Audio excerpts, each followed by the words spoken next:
Wait. Let me take the one question from the most interesting guy that I know in the press. He's That's addressing you. he's addressing Peter Mr. Ducey from President, there had Fox. not been a U.S. service member killed in combat in Afghanistan since February of 2020.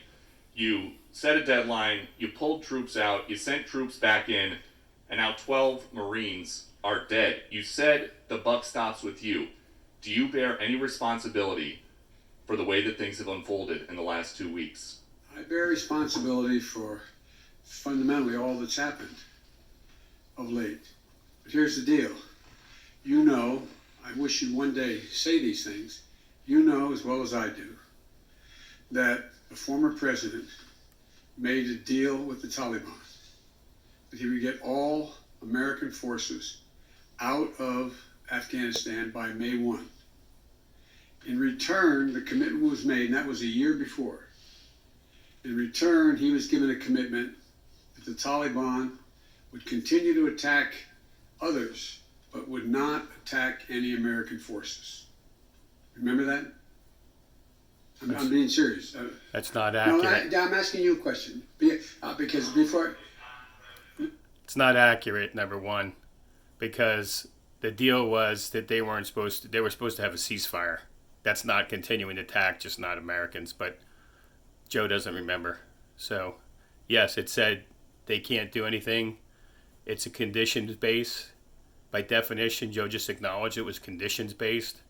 Joe's deals wasn't conditions-based. That if the deal was so handcuffed that on May the 1st,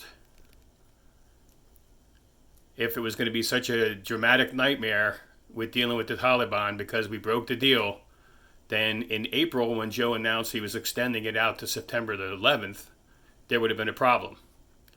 When it got to be May the 2nd, then there would have been a problem. There was no problem.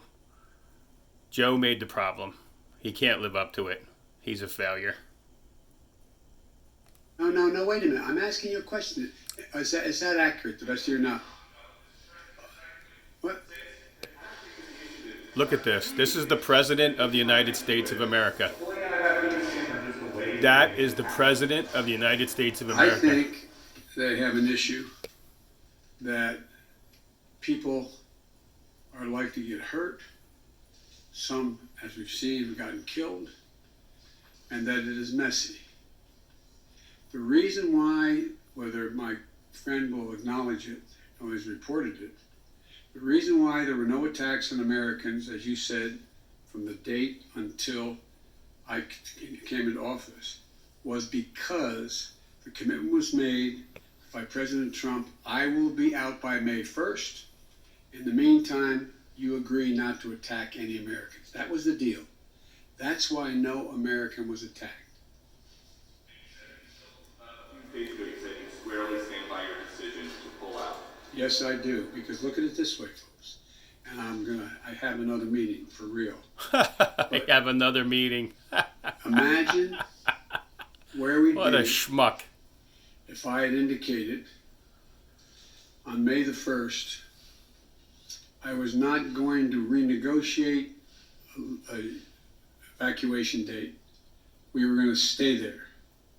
I had only one alternative: pour thousands of more troops back into Afghanistan to fight a war that we had already won relative to why the reason we went in the first place.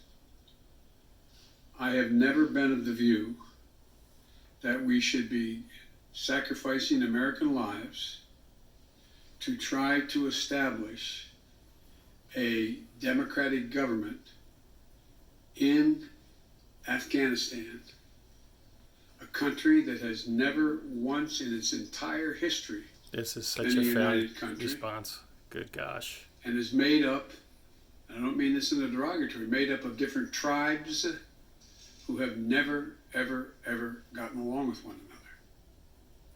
And so, as I said before, and this is the last comment I'll make, we'll have more chance to talk about this, unfortunately, beyond, because we're not out yet. If Osama bin Laden, as well as Al-Qaeda, had chosen to launch an attack when they left Saudi Arabia out of Yemen, would we have ever gone to Afghanistan? Even though the Taliban completely controlled Afghanistan at the time, would we have ever gone? I know it's not fair to ask you questions, it's rhetorical, but raise your hand if you think we should have gone and given up thousands of lives and tens of thousands of wounded. Our interest in going. This is a classic example as to why Robert Gates has said this man has been an absolute foreign policy failure for 40 years. Or should I say it like Joe? 40 years. He's an absolute bumbling idiot. It's embarrassing.